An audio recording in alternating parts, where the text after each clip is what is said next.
Welcome back to the Cog Weekly Podcast, Season 4, Episode 2.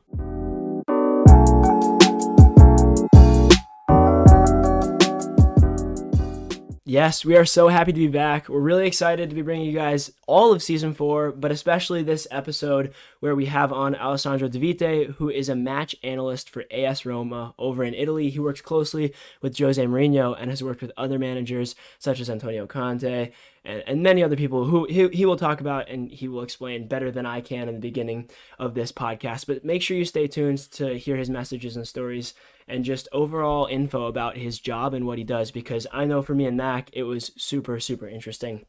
But before we get into that, we have to go through the Hassani of the week for Season 4, Episode 2. So without further ado, let's bring up the 3 nominations. We shall. Let's start on the right today. I think we should mix it up and start on the right. Okay. So we're starting with Emmanuel Reynoso, a Minnesota United player who is just absolutely fantastic, but I'm going to let you take this one. Well, yes, he's a fantastic player, as you said, and even though we both, it was in the game we predicted, which we'll get to in a little bit, but he did score a brace in the first half. The first goal was absolutely incredible, left-footed curler, must have been like 30 yards out, incredible, and then another one to just get more comfortable in the game with our lead against the LA Galaxy. It finished 3-2, but he was the difference in the first half. Just an incredible brace, incredible performance. Hopefully we see more from him. Oh, most definitely. More type of those performances in the future. I'd be very interested in some Reynoso braces I would throughout the season. I would hope so. Yes. And secondly, following in the middle, we have Jesus Ferreira, a player who has featured with the USMNT a little bit, so the public might be familiar with him, but he's also been in good form for FC Dallas. Only him and Landon Donovan have ever scored 4 goals in one game for the USMNT, yeah. But he scored a incredible free kick goal versus LAFC. It was more of like a chip, and it was pretty far out, but it went bar down, and the goalie, came out because he was expecting a cross from him, but it went over his head and hit the bar before going into the net. It was an incredible goal. You wonder if that's what he was going for. No, definitely just in his mind right then, bar down. He was definitely just like, I'm going to just loft it. Like, he didn't even shoot it, really. Yeah, he was like, I'm going to catch him off guard and absolutely obliterate the net here with the bar down. Exactly. And that's what it did. It was incredible. Net obliterated. Yes. The final player is Brenner Souza da Silva, a Brazilian in the MLS who plays for FC Cincinnati, as you can see on the badge on his shirt, who had a hat-trick in a 4-4 draw versus New York City FC. First off, that sentence alone speaks fantastic performance. Wow. I mean, incredible. A hat-trick in a 4-4 draw. It's not something you see very often, especially considering it was a 4-4 draw and not like a 4-0 win, exactly, which we see more frequently in the Premier League with the teams like Man City and whatnot. But it was a great game to watch, and he had 3 fantastic goals, including a bicycle kick, a breakaway goal, which was, just standard, and then a really good long shot, which went low into the bottom right corner. So fantastic performance from Brenner, who is really showing his stuff at the moment in the MLS. And I think that, in my opinion, Brenner gets the Hassani of the week from me for this week, just because he had the 3 goals, more than Ferreira or Reynoso had, and also the quality of his goals were really good in a very tight, very close, and tense match. I'd have to agree. I mean, a hat trick, always will beat out, especially Ferreira's 1 goal, and then obviously Reynoso, they did win that game, but it was tight. Like it was tight. Tighter than I wanted. Quality of goals, maybe Reynoso had the best out of the bunch this week, but for a singular for 1 goal, and the other one was not as great. But then for Brenner, he had 3 very well taken goals. So I'd have to agree with you. I think he is a suitable Hassani of the week. Most definitely. And we've highlighted Reynoso before in the podcast on the channel, so it's good to spread the love. It is. It's really nice. So congratulations to Brenner. We are not bringing the Hassani screen up again, obviously, because we don't have enough data to fill it out. But what are you thinking for his rating? I'm thinking higher than Quinn Sullivan's. Quinn Sullivan's was a bit low. Yeah. I'm not sure now. I think, definitely maybe what was Sterling's from last year? Sterling was, I think, a 7. A 7? 7 flat. Maybe a 7.5. I think it was a 7.5. I'm actually gonna go with a 7-1. 7-1. I was gonna go 7-5 myself. Really? The Okay. math there is gonna be tough. What are we at? Yeah, you might have to pull out the calculator. It's not something though. I want to be doing right now. I think, like you said, Quinn Sullivan had a hat trick. 7-3. Why did that take me so long to do? Yeah, that's not great, but just average 1 to 5. I think that's fair though. Yeah, 7.3. Looking at well, there it is. the performance. Congratulations, Brenner Souza da Silva, the Brazilian player for FC Cincinnati, on getting a 7.3 and winning the Hassani of the Week for Season 4, Episode 2. Now we have to move on to predictions, which we do every episode as well if you're new here. So with the predictions screen up, we have 3 games like usual. Those. Absolutely fantastic games. We've got some MLS, some club friendlies, and then some Copa Libertadores, or CONMEBOL Libertadores, should I say, to do. But first, we have to look at last week's record. Do we have to look? It's not great. I don't even know if we should tell. We should have gotten something to cover it up. Yeah, maybe. Maybe just like forgotten about last week. This is episode 1. I mean, for you, it's kind of normal form, I'd say. Oh wow, the shots are coming out. I mean, wow. I'm not used to the 0-3. It is true that you went 0-3 and are still positive, which is insane. That's outrageous. It is crazy. It's not a great start to season 4 for either of us. What'd you get last time? 2-1? When? Last season? Yeah. I think your last episode. I think I did finish 2-1. So yeah, not great. No. But yeah, we did go 0-3, but hopefully we'll maybe not. I think we're looking to not do that for this round. But the first matchup is El Tráfico LAFC versus LA Galaxy. You would have to think the likes of Gareth Bale, the likes of Chiellini will maybe be playing in this match, which maybe that sways your decision or not. I think it would have to sway it a little bit. And Fabrizio and all of the other sources said that El Tráfico would be the first game they could play in, similar to El Clásico. Gareth Bale really knows those ends pretty well. He knows the rivalry. He knows it really well. Yeah. He knows how intense it's going to be. Yeah. But it'll be a good game. Gareth Bale, Chicharito, Carlos Vela, Giorgio Chiellini. It'll be a good game, assuming all of them and the newcomers are involved. So, do you want to go first on this one? I'll go first. I'm going to go with an LAFC win.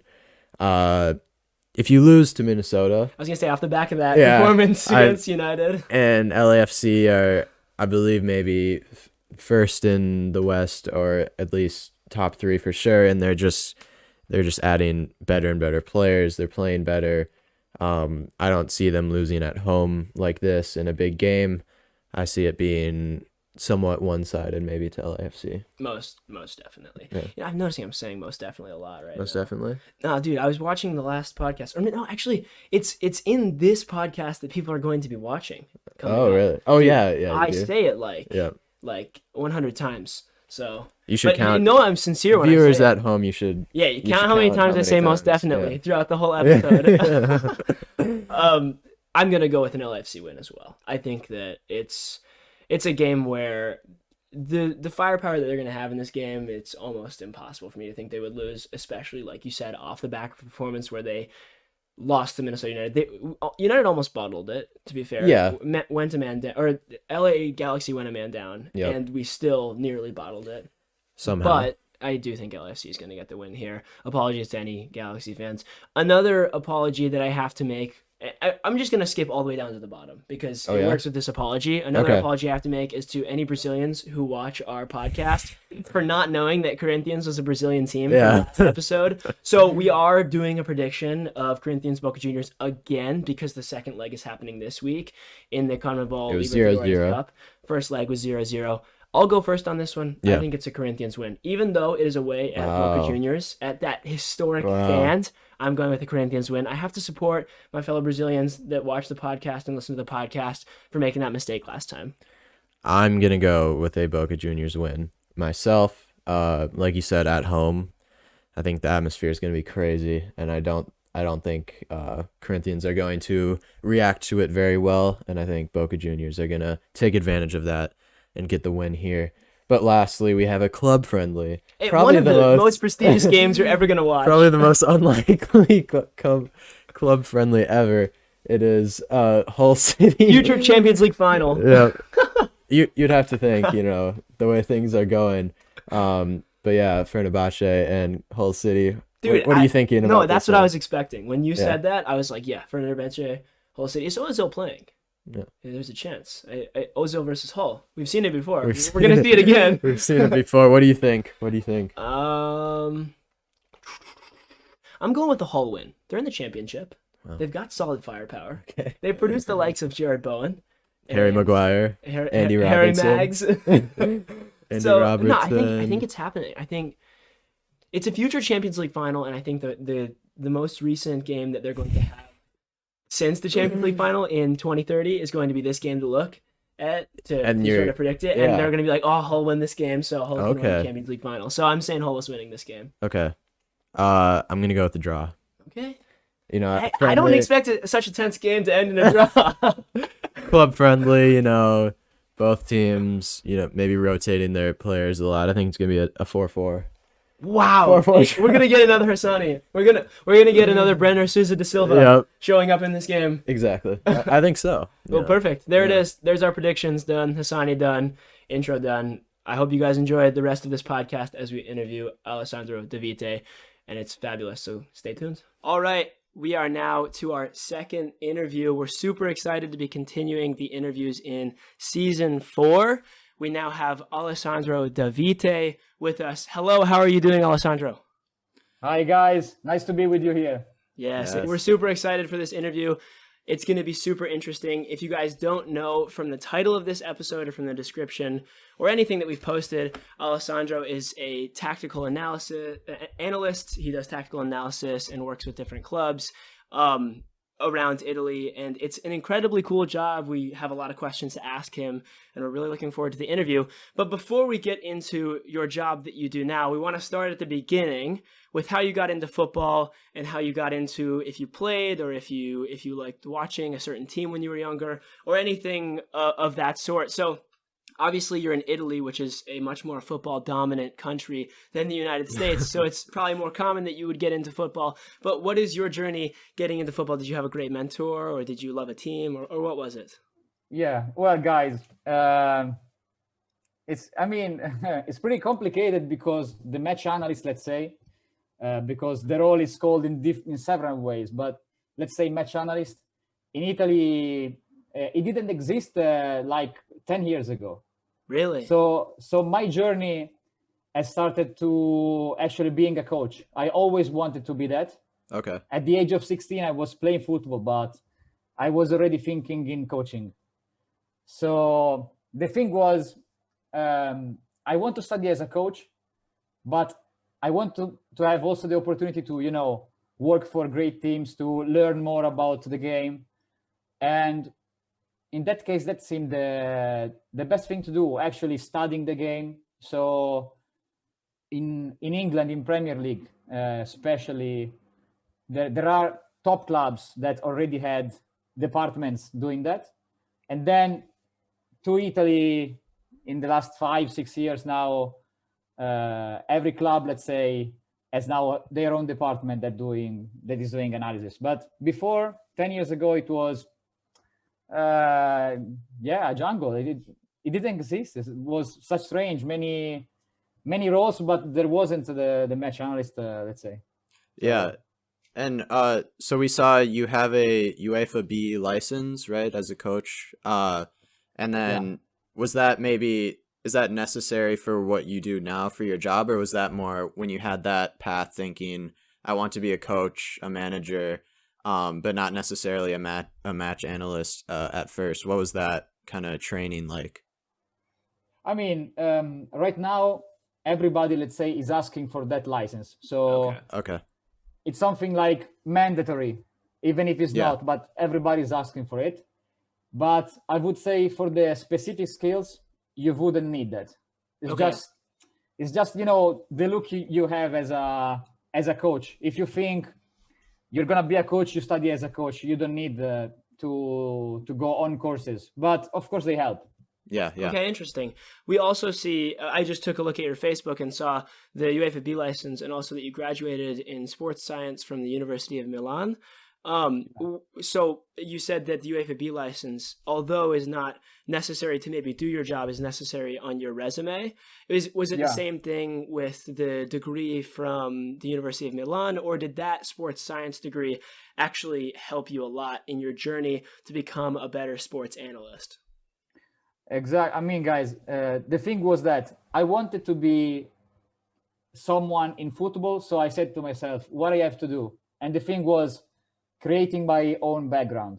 Yeah. So I started doing that kind of university because I knew it would bring me the basics for that. Yeah. But even now, it's not mandatory to have that kind of degree. And actually, I would say IT skills are more important right now. Definitely. Yeah. Definitely. And so you get those, you get that education and then the license. What is the sort of job search like going then looking for clubs that will take you on as a match analyst? Are they looking for people with experience at professional clubs already? Or how hard was it to then, get a job at these big clubs that you are working at now? Well, at the very beginning, I had to, let's say, figure out a way. So I even created my own videos. I was studying the matches of, top teams and around the world. Yeah. And then I was going to the clubs or going to the managers to create that sort of relationship and just bring to them my material so they would assess my work.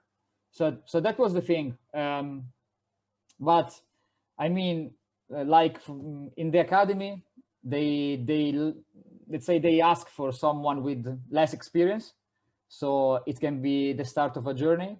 Yeah. And when you go to first team, you need to have experience. In Italy, here they are really strict about the journey you have. So I would say that to be in a first team, first you have to have a journey in the academy or having done something before. So sure. You were doing match analysis for the academy of different clubs throughout Italy, and for those academy teams to try and help them win games before you were able to progress on to the first team or higher division clubs and work for the likes of the teams that you work for now.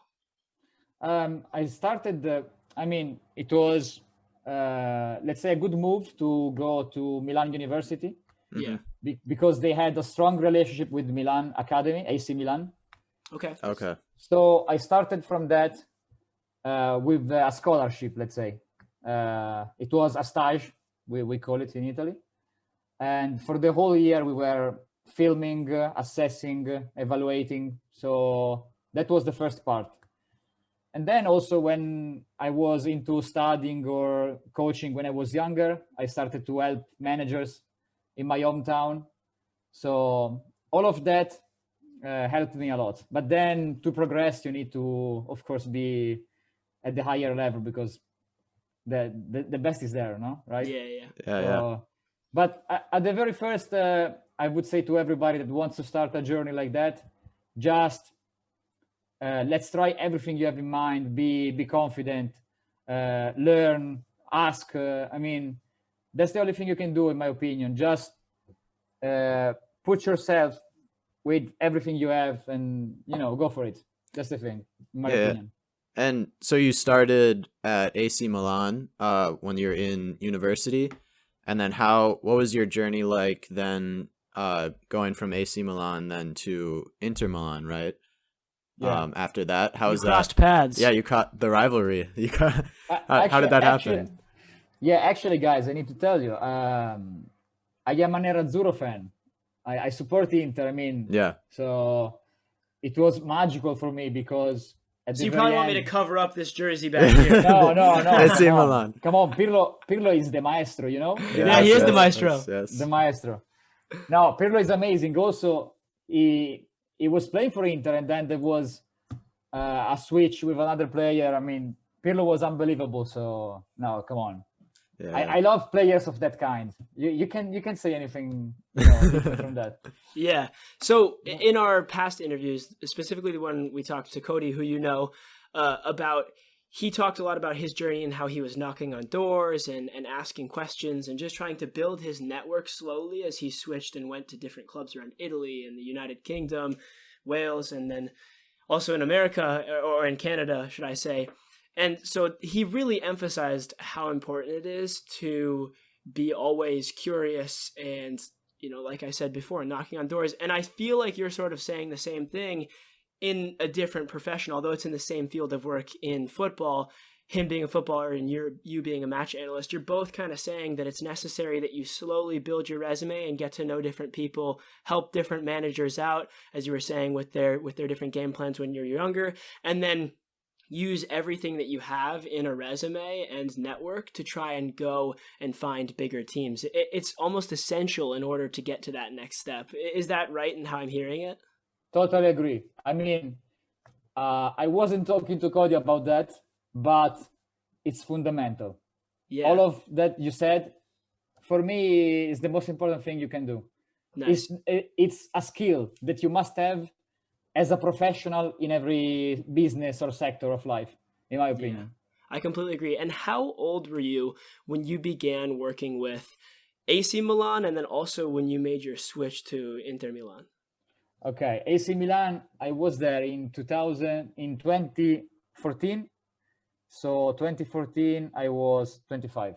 Okay. And then when did you make your switch to Inter?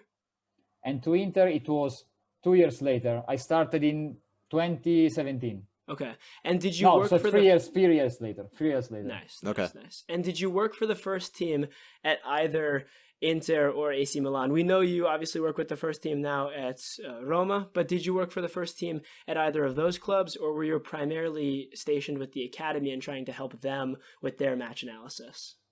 Well, that is another, let's say, topic. In my opinion, there is people who wants to work with the academy because they prefer to see the player, growing up. Yep. You prefer to help them in their growth as a player, as a man, and that is very important, I think. And also, this kind of guys should be recognized more from the clubs himself. But I am the kind of guy that likes tactics a lot. So I much more prefer to work with first team because I like that feeling. Yeah. I like that feeling. So with the academy, I really believe you need to think in a different way. Yeah. Mm-hmm. And so, yeah, go ahead. Yeah, and I see a lot in Italy, maybe also around the world, I'm pretty sure. Lots of coaches or guys working around the coach that wants to train the academy guys under 15, 16 or whatever as first team players, but they are not. That is not the thing. It's a completely different profession. So did you so for those who aren't as familiar, as you said, the match analysts don't get as much of the praise as they may should. Do you want to walk us through a usual week during club season, from day to day, what your job is leading up to a Saturday or Sunday kickoff? Yeah. Actually, now much has changed. I mean, when you work with teams, top teams like Inter or Roma, for example, the thing is that you never play one game and then 7 days and another game. Yes. So yes. Now it's always 3 matches per week, completely different preparation of the game. Yeah. So I even don't remember the last time it was that way, because it was 5 years ago. But yeah, when you have 1 week to prepare, it's you can really go into details. And also another important thing is the structure you have, the team of analysts you have, because you can do everything. I mean, you can be one match analyst and pretty much you can do everything for your team, for your manager. But if you have a group of people, of course, you can divide your work. You can go in depth into certain situations. So It's all about the resources you have, the time you have. I would say is really different. It depends a lot on many things. Yeah. Do you prefer working with a group, or do you like, how much work do you prefer for yourself to work on compared to with others in your team? At the moment, for example, in Rome, there is, let's say, a responsible. Is just a person who organizes the work, and it's the person we rely onto him to speak also with the manager directly, but also it happens for us many times. But he's like our boss, let's say, just to make you understand. And because we are four of us, we can divide the work. We can divide into set pieces, offensive phase, defensive phase. So we can really analyze the game in a good way in order to prepare for the strategy. But as I said, you can also be just one, and just you need to do different things. You need to keep it simple and do what is more important, because sometimes we forget the basics, and you need to go for that. When you don't have time, go for the basics. What is really needy? That is the thing. Yes. 100%. Yeah, but I mean, I love to work in group because you can do some stuff. I would also work alone, of course. You have, let's say, a more direct dialogue with the manager. So for some things, it's better because there is no filtering behind. But it really depends a lot. It really depends a lot. Yeah. I wanted to ask you, especially now that we're on the topic of your day-to-day life, especially in season when you're preparing for 3 games a week, about how the media often, especially in documentaries, I don't know if you've seen the All or Nothing documentaries, like All or Nothing Juventus, but they often portray the manager as someone who is in their office, staying up late until midnight every night, preparing for the next game or preparing for the next big opponent that they have to face. How much of that is true, and how much of that is passed on to the team of match analysts or the team of anyone else who might be working in a different department within the club? Because obviously the manager has a lot of resources to use to try and get the team to work as best as they possibly can. So they might be working until like 10 o'clock, but it might not always be on tactics. So what's your view on that? Yeah. I mean, it happens quite a lot, but I wouldn't say that much. Okay. One times a week, yeah, it can happen. But also is because the people who is doing this job is such on details, and they want to do the things so perfectly that you don't want to miss anything out. So I would say that's the main thing for sure. But also another thing is that if you can save energy, and that is very important, if you can save energy, do it. Because most of the times you are doing many stuff, and of course it's difficult to follow the instructions of a manager sometimes because they have to think about many things, and there is a coaching staff around, so you need to be really aware of everything going on. But sometimes just save energy and do what is best, what is really important. Yeah. Sometimes that is I think fundamental to go on into so many games and to be always fresh mentally, to understand. Sometimes if you work too late, can also be unproductive sometimes. So it quite happens, but I wouldn't say that much. Yeah. And so you get to a match day, whether it's midweek or on the weekend. For you personally, are you watching the game, analyzing it from the bench with the players and the staff? Are you in a suite, like higher above in the stands? Are you at home? Where are you watching the games from and then analyzing them? Allora, sorry, I, I turned into Italian for a moment. Any of our Italian listeners would have understood that. Guys, sorry guys. You're all good. You're good. Anyway, yeah, with our team, we are having 2 analysts on top in the stands who are filming the game and reporting directly through the AirPods to another guy who stays in the bench, because this is the third season, who you can actually talk directly to the bench. Yeah. Before it wasn't allowed. All right. And I would like everyone to know, just in case they didn't, right now he is working with Roma. I didn't specify that before. So when he's talking about what he's doing right now with his current team, that is with Roma. If you don't know, they won the Europa Conference League this year. And I'm sure you were a very large part of that being able to happen. So congratulations. Small but important. Small but important. The importance what matters. You were very important to helping that team succeed. But yeah, for anyone wondering, that's the team that he is working for currently. But yeah, back to what we were saying before.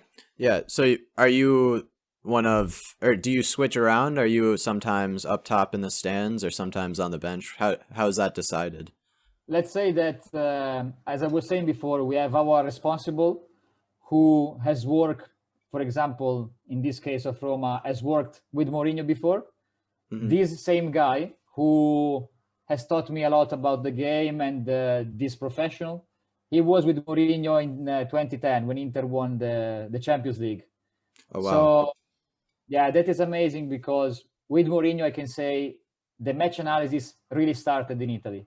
Before, it wasn't really something you would do, or it wasn't even understood what could improve in a team of work. But exactly, so my responsible is down in the bench, speaking directly to the other guys of the staff and the manager, and we are staying on the stands, helping him through the game, to see whatever is coming on, tactical changes, or a player is injured, things like that are really important, actually, really important. Yeah, super important. Do you know when a substitution or change of formation or tactics is about to happen, generally speaking, during the game? Or is there frequent times when you're surprised and you're like, oh, we switched from a 4-3-3 to a 3-4-2-1?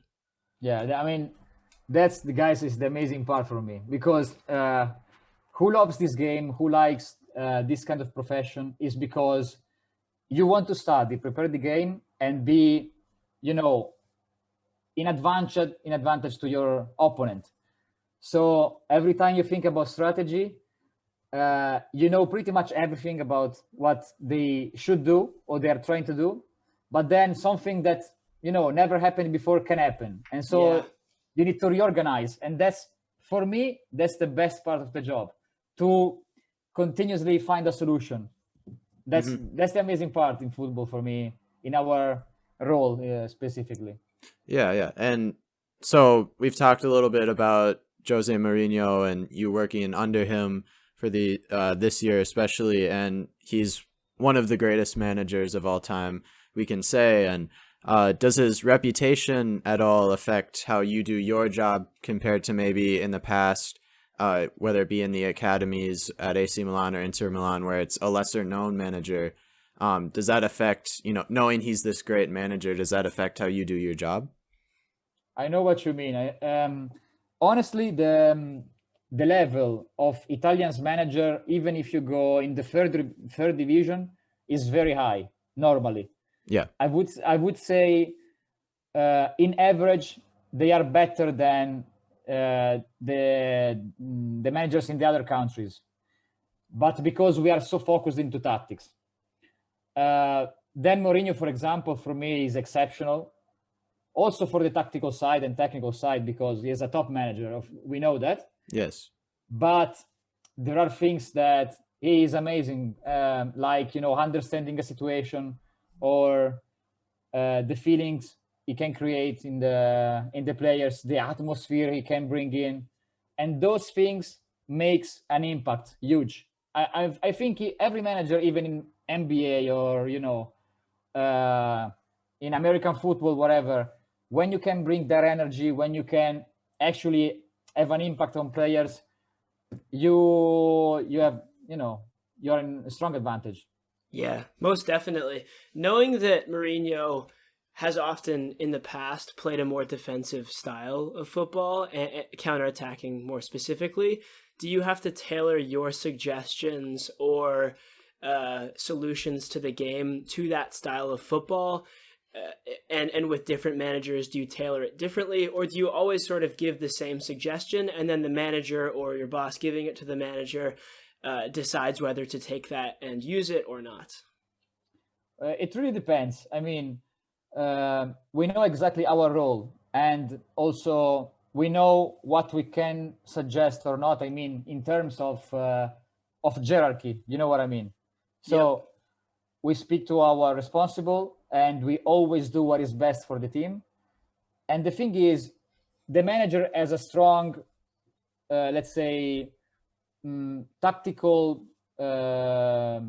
behavior, and he really believes in what he's doing. So nobody could really say, you should do something different, because he is the manager and he is the man who pass the message to the players.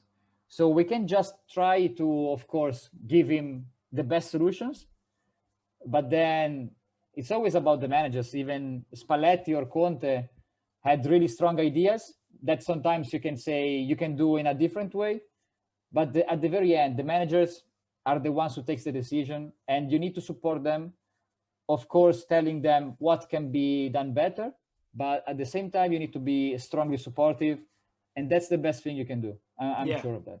Yeah, and some things, as you said, with Mourinho, he can bring the atmosphere and the energy.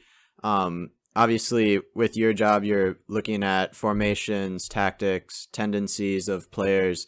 But is it harder to, do you take into account when analyzing maybe a club has a manager like Mourinho that brings great energy and strength to his team, or the atmosphere of the crowd and the fans at a certain stadium might affect your players more, or any other outside aspects? Is that harder for you to then prepare a game plan compared to maybe at home against a team, just looking at tactics wise, not the atmosphere of the crowd?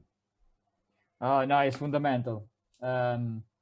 We know exactly when you go to a certain stadium, even with lower clubs that you think on the table, but it's going to be difficult, it's going to be tough.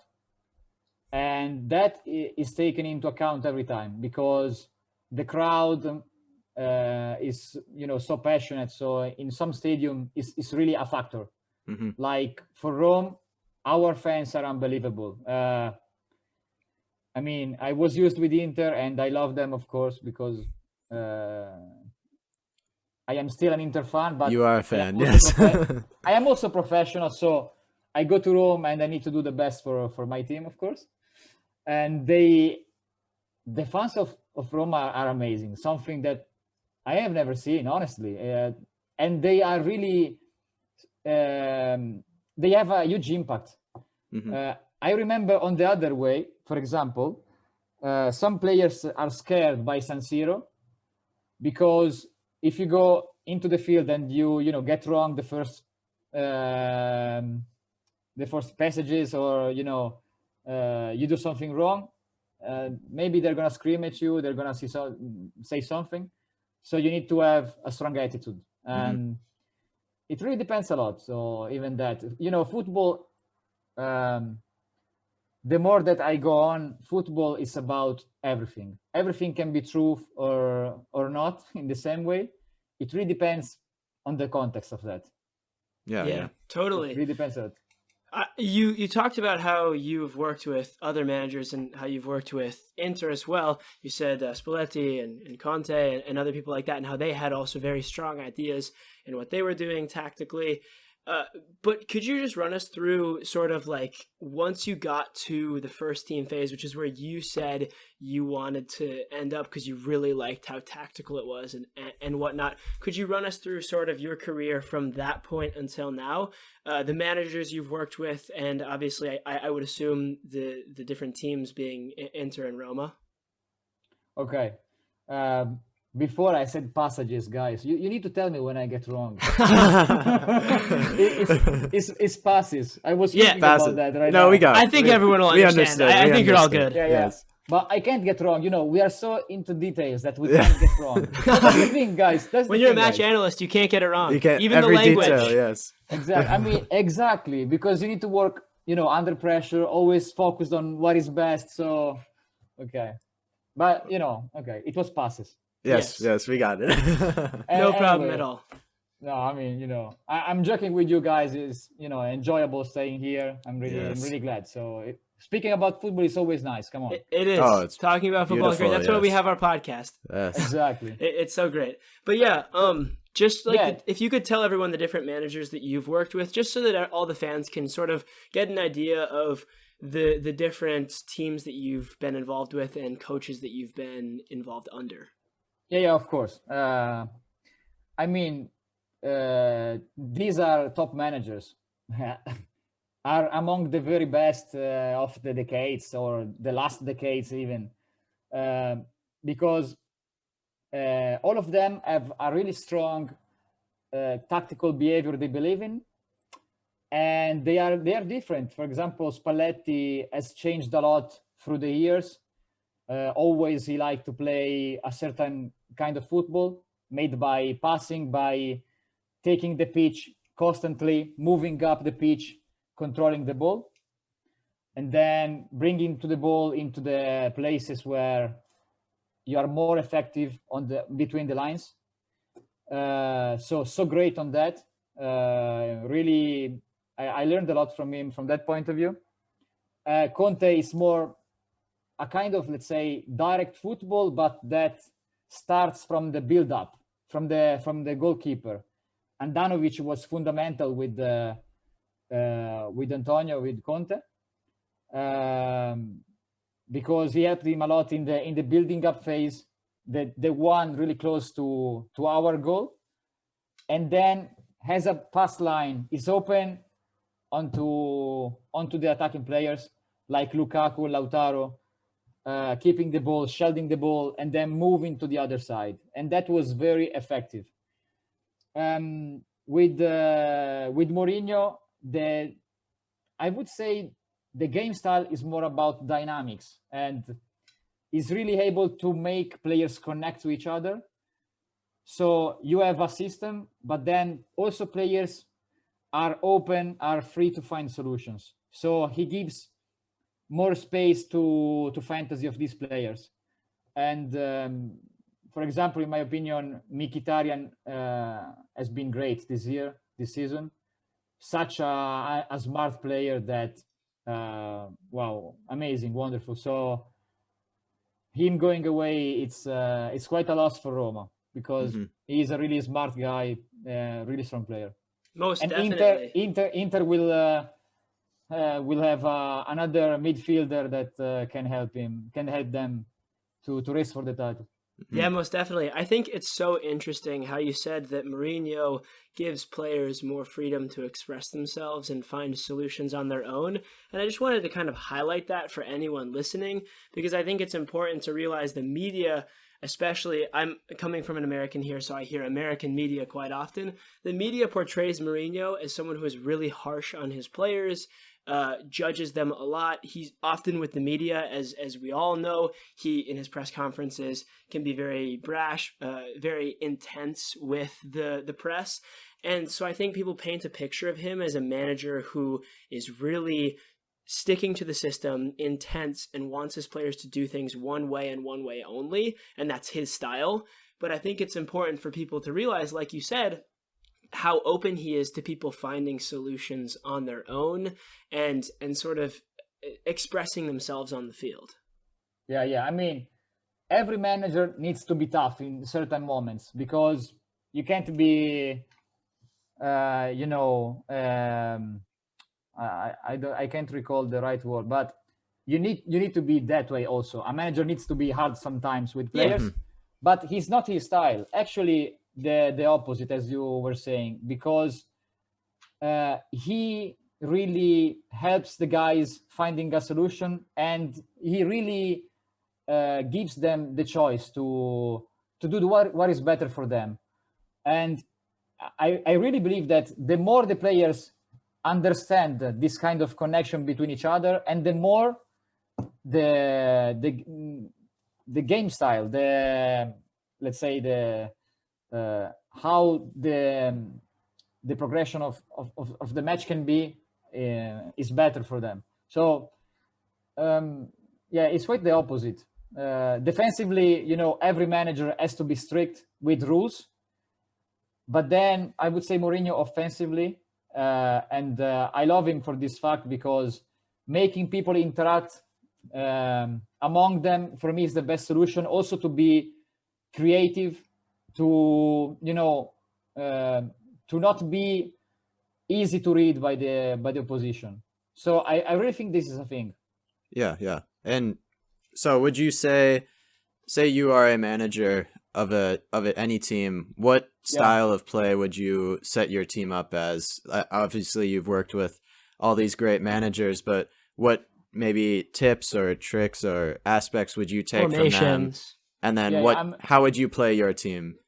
I mean, actually, I think there is always to learn. So even by any kind of manager in the world, you always can learn something. You need just to have that kind of mentality to see it. And of course, I like a kind of football that involves offensive football, playing, building up from the back, many things. But it's really get down to the player. I mean, you need to understand which players you have and what you can do with them. Of course, then you have in your mind something you want to do, but also the kind of players helps you a lot through that. And I would say that you need really to understand the team before trying to build up something for them. Before, you need to understand them, to understand what is better for them, what is best for them. Most definitely. That's the thing.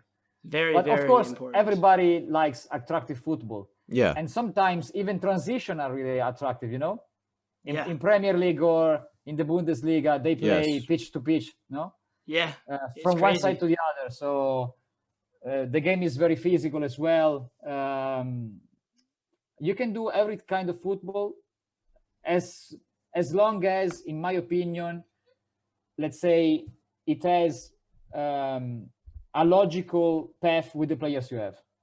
Yeah, it makes total sense, and it makes sense that you are a match analyst that thinks that way, and that many managers would think that way. I was wondering, is there a certain game or time when your team did exceptionally well? Maybe they won a title, maybe they won a derby, or just won a really important game, and you felt like you had a huge contribution to that. If there was, is there any way that you could share about what that game was or what that time was and what you feel like you did exceptionally well during that time? Okay. I mean, this is time to, I know you don't want to make yourself look so good. You want to be humble, but this is your time. Exactly. This is your time to share. Time to shine. Time to shine with the whole world. I know there's one that you're thinking of. I know. Come on, go for it. No, that you think of. You got it. Okay. You got it. I thought you had one. Oh no.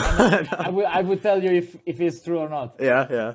Just give us one game that you feel like you gave a really good suggestion, or you felt like you had a really good plan and the team executed very well.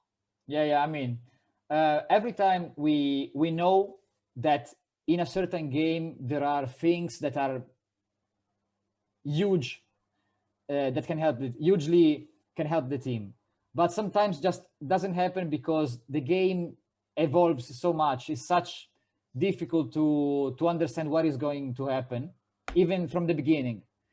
I can feel that our job can be very effective on set pieces because they are really easy to understand and also to prepare. It's easier because it's a static situation.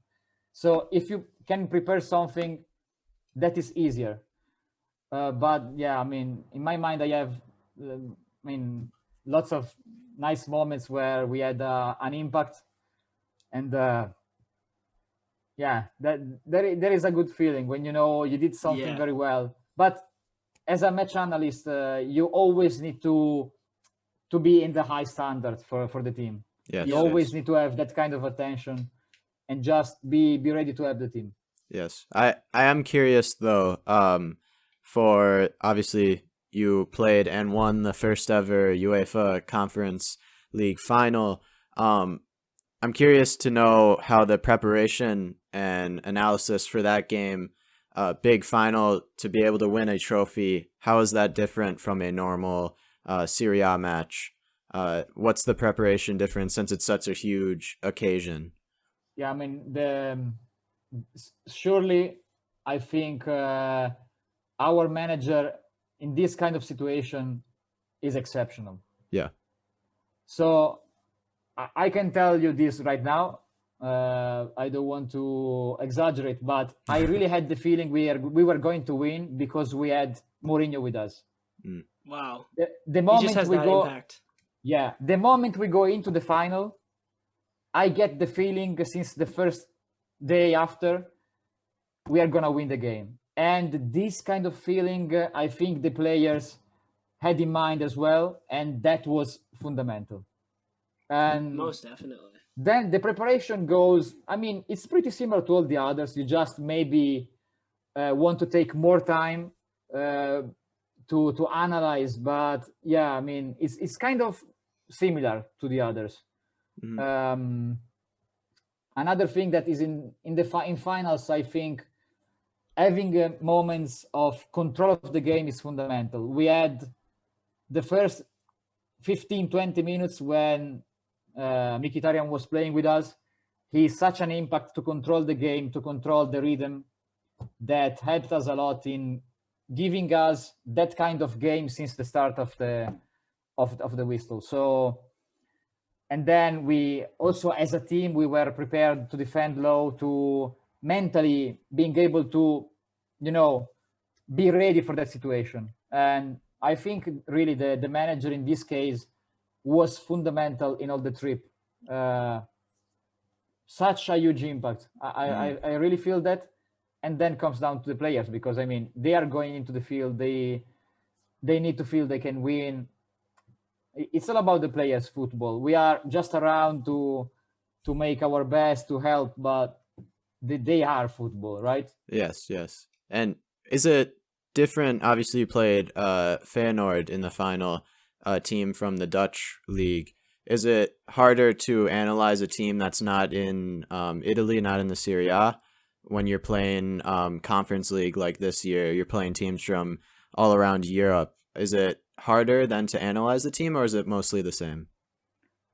Yeah, this is very interesting actually, because in Serie A we know the team pretty well. So we know the managers. Even if a manager is sacked and another one is coming in, we already know how he's gonna play, more or less. So in Italy, it's more easier to prepare the games because we know pretty much what is gonna happen. When you look to these teams around Europe, it's nice because you can learn a lot from how they are structured, which are their dynamics. For me, Dutch football is really interesting, and we have seen Vitesse also playing a really good football. They were really a strong side, and even if they were playing same system as in Italy, many other teams like 3-5-2, but actually they were playing in a different way, even if the system was the same, but the dynamics were different. So I mean, it's so much to learn when you just look outside from the country you're working, because you learn a lot. Of And course. it's really fun also, I think, to study for these kind of games. It is super fun to compare football between different countries, especially I think the European top 5 leagues, as most of the world would refer to, and then also the leagues that are very close behind, like we said, the Eredivisie. Even if you look at the Liga NOS or the Super League in Turkey, they're all super interesting to compare. One question that I had for you, as someone who's coming from working as a match analyst in Italy and being a fan of Italian football, I'm assuming your whole life, what do you feel like Italian football provides that other leagues don't quite give the same attention to or don't quite have?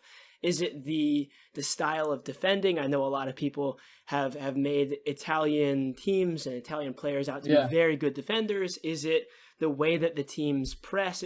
What do you feel like Italian football, specifically the Serie A, does really well in comparison to the Premier League, Bundesliga, La Liga, Ligue 1, Eredivisie, Liga NOS, etc., etc.? Yeah. I mean, this is lovely. Come on, football. Speaking about that around the world and the difference is very nice. Yes. My thesis of laurea, my master, let's say, it was about the comparison about with the 5 top leagues. Yeah, interesting. Really? That was your thesis for your master. That was my thesis for the master. So wow. I actually compared technical and tactical insights plus physical insights. And wow. Yeah.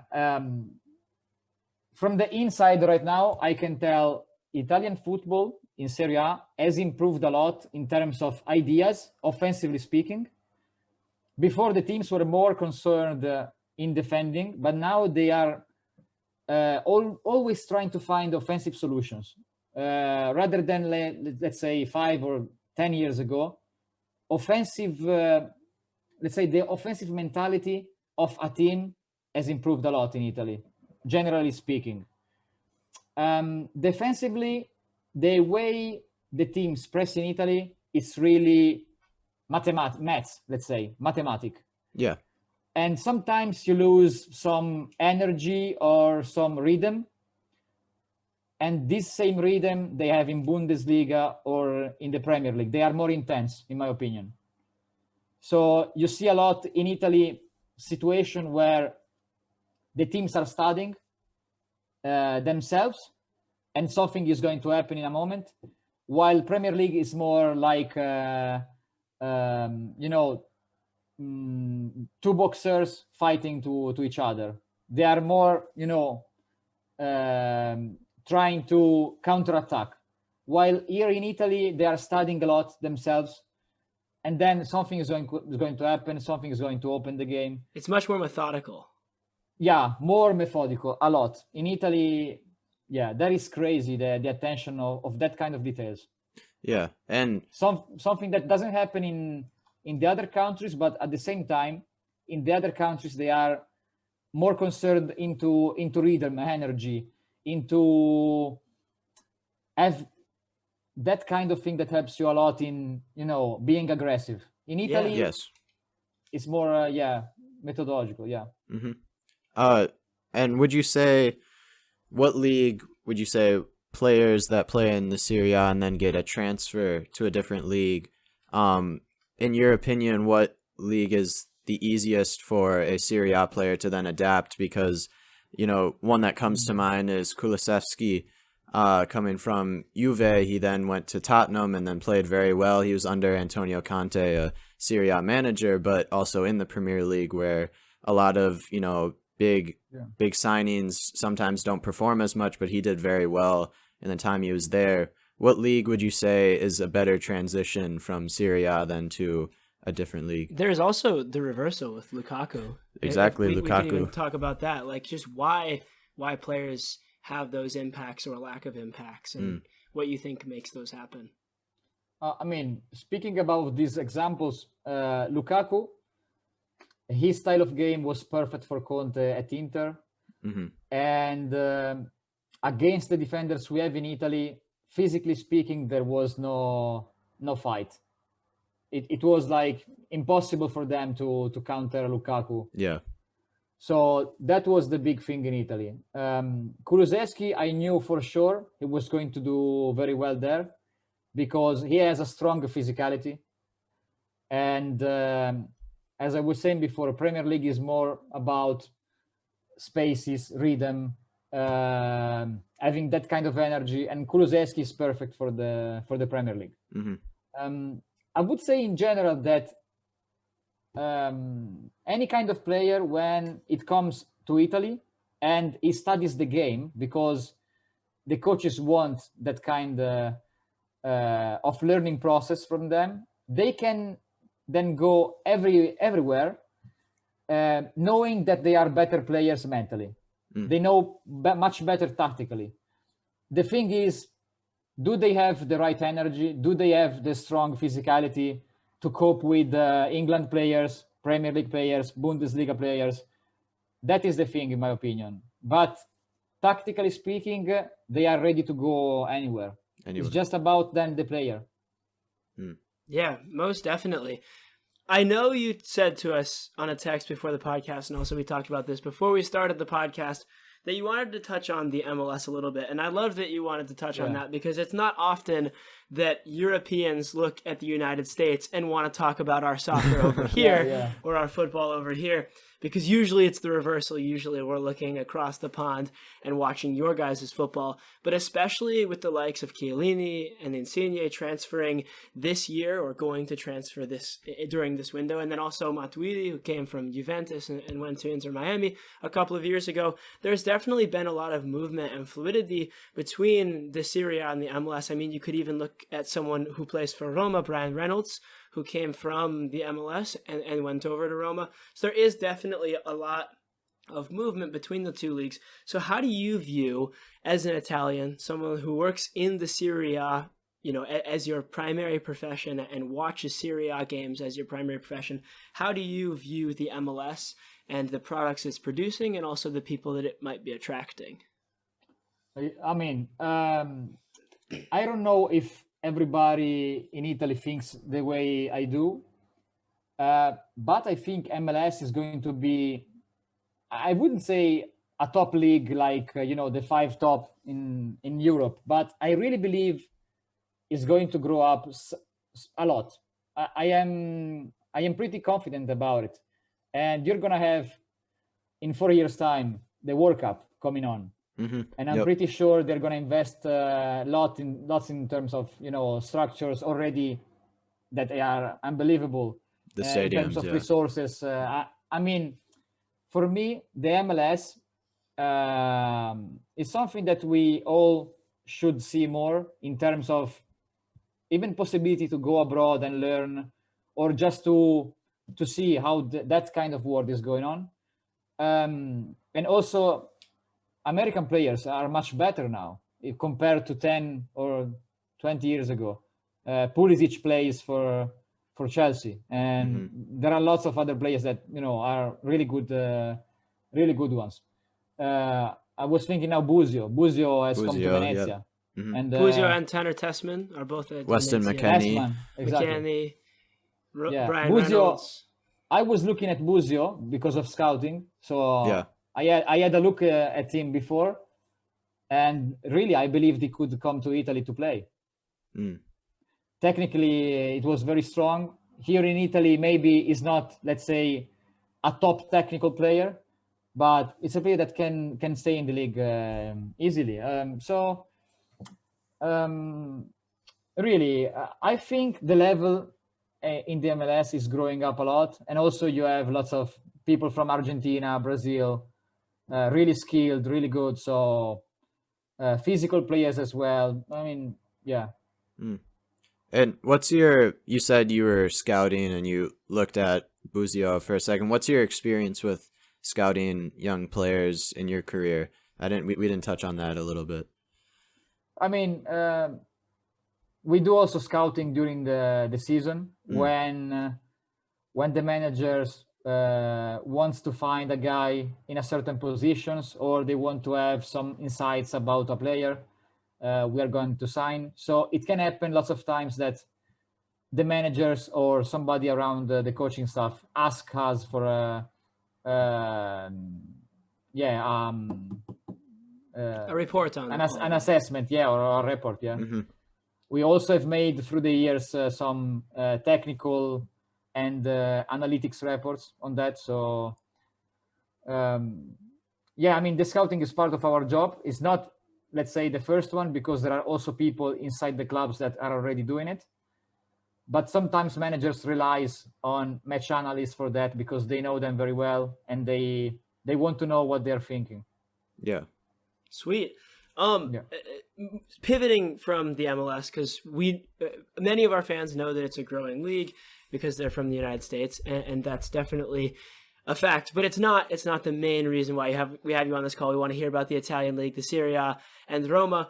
We would love to know who you feel like, obviously we've seen a picture of you on the party bus with Roma after they won the Europa Conference League, and that must have been an unbelievable experience. But who do you feel like parties or celebrates the hardest after a victory, whether that's just a victory in the Serie A or winning the entire Conference League? No, we are unbeatable on that. We are unbeatable. You guys party the best. No, guys, I never experienced something like that in my life. Never. Really? Never. And even in my, if I would dream something, it wouldn't have been so nice. I mean, it was unbelievable to be on the bus with the guys. Wow, there was, guys, something like 1 million people around the streets. Wow, that is crazy. They were all waving at you because of the contributions. We took... Yeah, just at you. I mean, I hope some girls had seen me, but yeah, you should have held up a poster with your number or your Snapchat, and then people would have seen you. Exactly. Some of them then called me, but Oh yeah, of course. No, the thing was amazing, and we were celebrating a lot. Yeah, I mean, 6 hours for making 7 kilometers. I mean, guys, something that I really can't explain with words because it was unbelievable. Well, if you can't explain it with words, you can just bring us next time. You can just bring us on the bus, and then we could experience it next ourselves. Season. I mean, I will ask if they need someone, to yeah, we could do interviews with the players. Exactly. On the bus. On the bus. Yeah. Is there a certain player within the Roma squad that you felt like was the craziest on the bus, or let loose the most? I mean, everybody was pretty excited, let's say. So it's hard to tell which one was the best, but I see Tammy, for example, has been an example. Also through the season. He really improved a lot during the season as well as a player because he learned a lot tactically about the game, and on the bus, it was having his party with us, but also being I say him as the key player even on the bus. That's it. Yeah, most definitely. That is absolutely awesome. Are we ready to move on to the quickfire questions now? I think so. With Cody, we did some quickfire questions. People who watched last episode, you guys will know. So we're going to do them with you now. We have 3. Do you want me to start or do you want to start? You can start and yeah. All right. So if you don't know, quickfire questions are just, we ask you, you answer as quick as you can. Okay. Don't put me in trouble, guys. Only three. Only three. We want. Okay. The first one that I'm going to do is, what is your favorite stadium you've ever been to? Oh, Olimpico, I have to say. Come on. Olimpico and San Siro. Okay. And San Siro. So it's a tie. Of course. Yes. Yeah. Okay. Number 2. What is your favorite jersey of all time? Jersey of all time. I am in love with shirts, guys. I really love shirts in general. Boca Juniors. Boca Juniors, really? Okay. Yeah, but there's, such a lot, guys. Yeah. I am a big fan of shirts of all over the world. Yeah. Have you seen I'm assuming you have, but the videos or the pictures of when the game happens between Boca Juniors and River Plate, the rivalry, and how the fans go absolutely crazy down in Argentina. The Bombonera is a place I want to go. Yeah. Oh my gosh. Yeah, it's on everyone's bucket list. It's crazy. Yeah. Although you probably have to be careful because I bet it's absolutely insane. I know. Yeah. They are saying, actually, the land is bouncing, Yeah. Yes. They say the stadium goes up and down. Exactly. This is crazy. Yeah. It is. Do you have Boca Juniors shirt, or do you have a shirt collection? I see one back there. Yeah, I mean, the one there, it's from Totti, but it's not the original one. It's just one that was signed by him. Oh, and then, interesting. Yeah, and then I have Zanetti on the top because Zanetti was my idol as a player. So it was really an incredible person, even outside from the pitch, because as a player we all knew them. We all know him. But also an amazing guy outside the field. Yeah.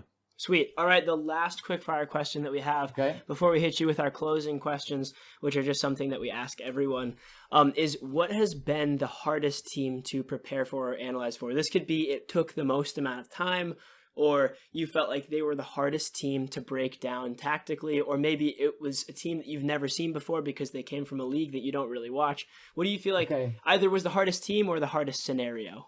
Okay, with Roma or Inter? Either, just any overall. Either. I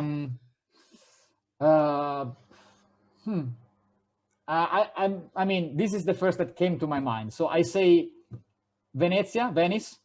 The first part of the season under the coach Zanetti. Okay. Yeah. He was playing such a fluid football, really enjoyable, and they were doing pretty nice. Then they were relegated at the end of the season because of the poor second part of the season. But at the really beginning of the season, they were absolutely a strong team and really fluid on the pitch. I love them. Mm-hmm.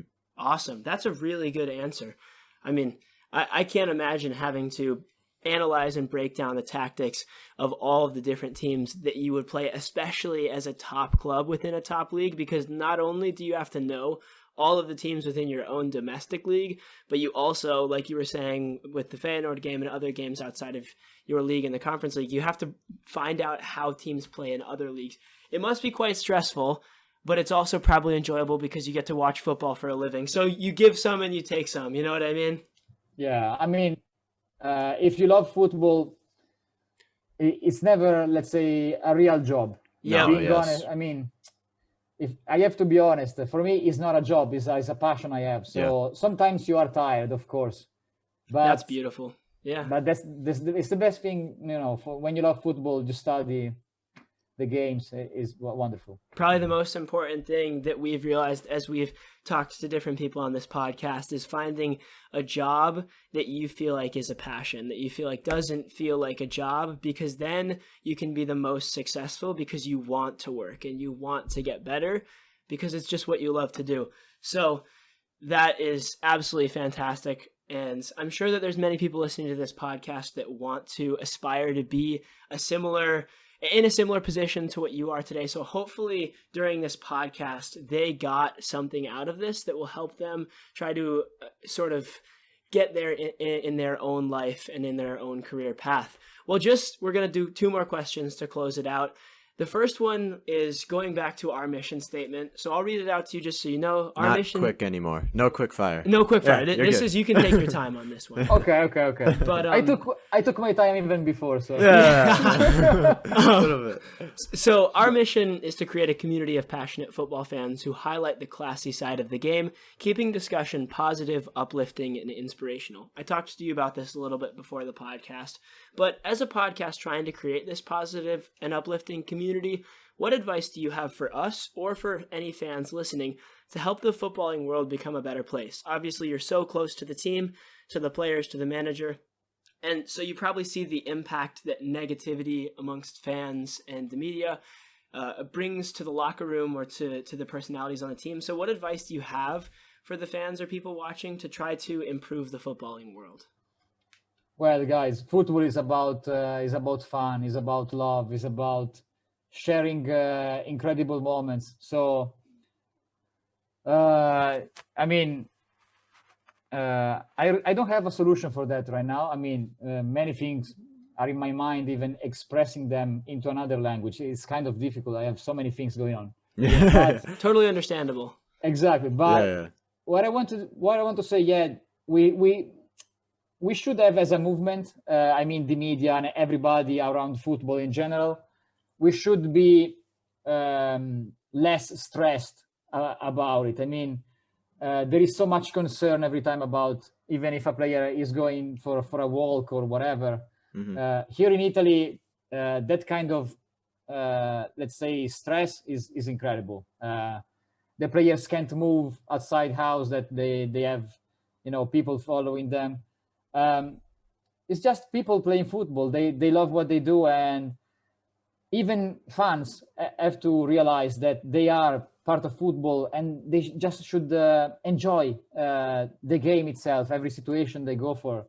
I mean, it's not a place to fight or to stress out, the negativity they have during the other days of the week. I mean, we just should see football as something we love, we want to share, and we want to live in the best way. So I don't know if something better will come to my mind, but the feeling that was beautiful. That's a beautiful answer. Just we should enjoy this beautiful game. There's nothing like it, in my opinion. So, and it's such nice when you go around the world, all this, for example, now the teams have players from Africa, from any part of the world, and the players among them are such, unite. That's the best thing. There is no racism. There is no other thing. No space for violence or whatever. Mm-hmm. So we should all act the same way. I mean, just be caring to one another. I mean, I'm really like that even in real life. I'm not fighting anyone. I just want to. Everybody should love what they do, enjoy the moment. We use football as something nice. Come on. Yes. Awesome. And then finally, you kind of touched on it a little bit, but to give us one answer, why do we play football?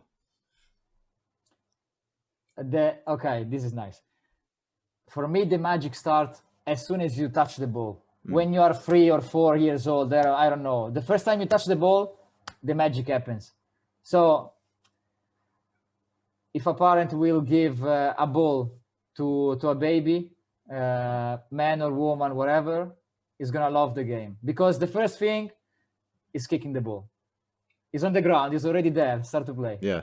So. Yep, it's there from your youth and it stays with you for most people all the way until they're very, very old, whether that's playing the game, watching the game, cheering for their team. The passion always stays. And it's so beautiful what football can do to an individual or a community. Thank you so much, Alessandro, for coming on to our podcast. We really enjoyed getting to hear about you, getting to hear about your profession as a match analyst for all these top clubs around Italy, whether that's Roma or Inter, working for some of the best managers in the world, whether that's Jose Mourinho or Antonio Conte, and just all the achievements that you've been a part of throughout your career. It's absolutely wonderful.